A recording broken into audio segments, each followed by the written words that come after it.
stops. Hey, what's going on, crypto people? It is your boy, the Crypto Siege, with another day in the life, in the crazy life that's the digital asset space. What's going on, guys? Happy Friday to you. And yes, can you believe it? A driving video. Can you believe it? Yeah, I mean, you guys, I'm sure you guys understand.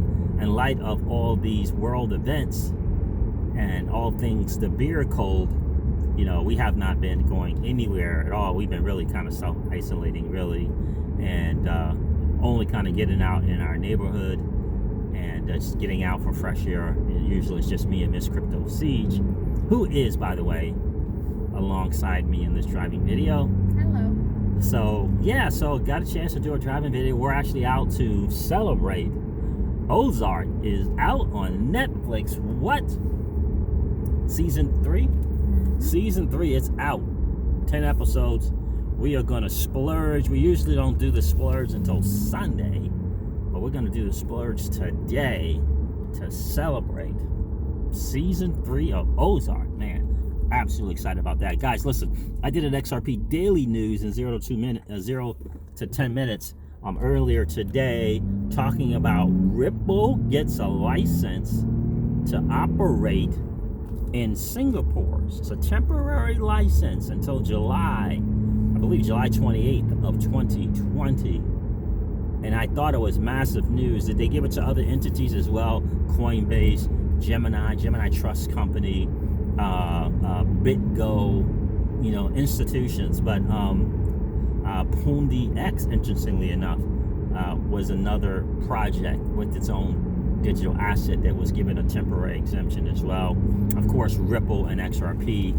Absolutely excited about it because Singapore, as we all know, is the #1 player in advancing technology.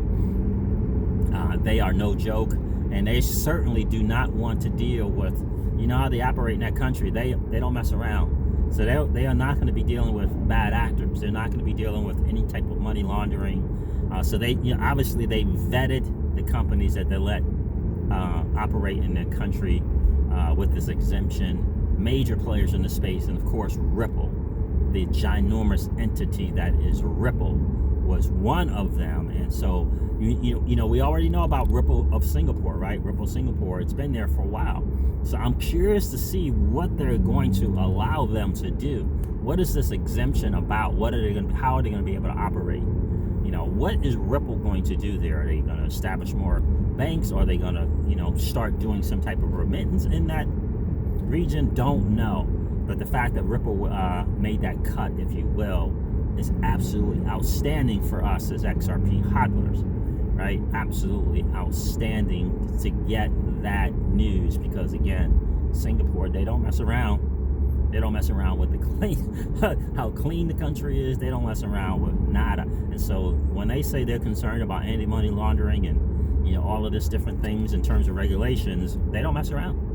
So for us to be able to get this temporary exemption while I guess you still have to continue to put their license in is huge for us. So really, really excited to see what they're going to do there. Another bit of huge news is HSB, a Ripple partner from the beginning, one of the first ones, HSBC. Gosh, they put $10 billion in private placement on R3's Corda blockchain. And they planned on doing 20, but it seems as though 20 billion. But it seems as though perhaps the blockchain, something with R3, is not ready to handle that amount. So they only did 10 billion, if I read the article correctly. So $10 billion. We all know about the Corda settle uses XRP. So no worries there. What's most significant about that article, in my opinion, is that HSB is moving forward in the blockchain space. They understand it. They talked about DLT. They talked about the fact that their clients were wanting to do things in the tokenization space. They talked about how their clients wanted to do things in the tokenization space. So HSBC recognizes that. They're listening to their customers, and they are moving forward. And they are forward thinking in adopting and embracing DLT, distributed ledger technology. And we all know that HSBC is, in fact, a Ripple partner. So that is really great news, I believe, because HSBC that's a major player. And for them to state DLT, blockchain, digital assets, tokenization, and also stating that this is things that their clients, these are some of the things that their clients are wanting, is huge as well. People there too, but so interesting time. So really excited about those two articles, guys. Listen, I'm listening to a guy named Harry Dent, and he's talking on the Rich Dad channel, and he's talking about the markets. And I just started. Listen, I only got 8 to 10 minutes into it, and I'm in between, showering and getting ready to head out. But a very interesting note about the stock market, guys. I mean, it's not looking good. It's not looking good. Maybe 2 months, maybe 3 of kind of not before it all comes to its demise. But it's not really. We're talking 1929 type stuff. And again, Cryptopolis has said the same thing. Cryptopolis said the same thing as well. But what I think is really important here is Harry Dent is saying that the recovery is going to take 20 plus years, adjusted for inflation, to recover, just to get back to where it is. That's a long time. And I had this thought, and I don't know if it's accurate or not. What happens if the stock market moves into tokenization? What happens with Sologenic? What's going to happen there in the tokenization of stocks? And is it going to help the market? Is it going to be a new market? Is that going to replace the traditional stock market? I wonder how platforms like Sologenic, of course, we're going to support that one because it runs on XRPL. I'm wondering what kind of role they're going to play with the traditional market being what it is and the way it's going to crash. What's the stock market going to look like tokenized? That's my thing. Is that going to be a completely different market? I don't know. I'm asking you guys. I'd love to hear what you guys think about that in the comments. I don't know. But is it going to be a new market? Is it going to be a new thing? Tokenization. Is that going to be the new thing?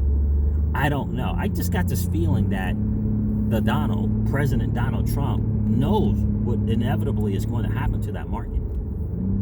I believe that's why billionaires have been out for 6 to 9 months. I believe that's why the CEOs have been exiting their positions, or in terms of no longer being CEOs of company, because they know the market is about to crash. And they don't want to be at the helm when it does. So all signs are pointing to this is going to be a major crash. Is there going to be a savior? What's Trump's card? What does he have? I don't know.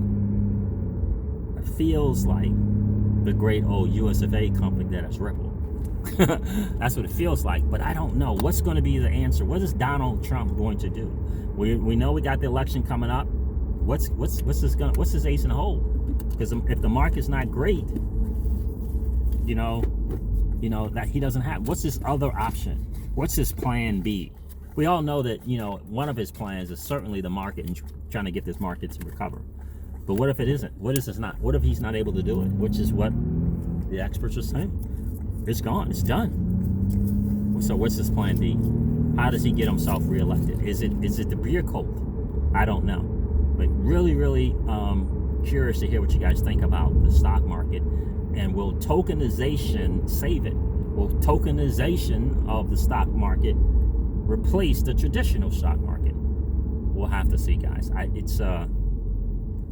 think it's a great question. Hopefully, you guys have some answers. I don't know what tokenizations of the stock will do for the market.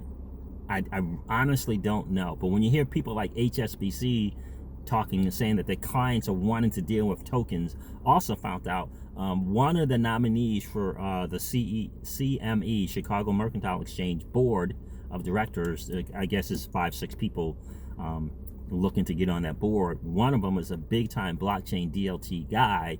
He's talking about, the CME group should be mining digital assets and tokenizing their CME.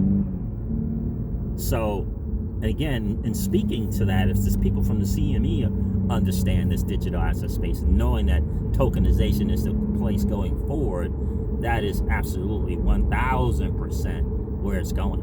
CME. We already know about them, I believe, early investors in Ripple. I think it's early investors in Ripple as well, guys. So, exciting times. Again, heads up, shoulders back, moment for you. You're an early adopter in this new asset class that is a digital asset space. And don't think now, think 5 years from now. Don't think about what your digital assets are worth now. Think about what they're going to be worth 5 and 10 years from now. Exciting times, guys. So listen, I'm going to wrap up this video like I do all my videos and remind you of this. Old money doesn't want you to win. They don't want us to win. They would rather us remain a cog in their perpetual wheel of trading our time for dollars. They don't want us to play in the same playground that they play in, where we allow our money to work for us. This is our chance to win, guys. The digital asset space is our chance to win. We are in the midst of the greatest transfer of wealth in the history of man. Are you participating, or are you standing on the sidelines? Here's what I do know. That the battle for you has already been fought, and the victory is yours. Go get it. I'll talk to you soon, guys. See ya. Bye.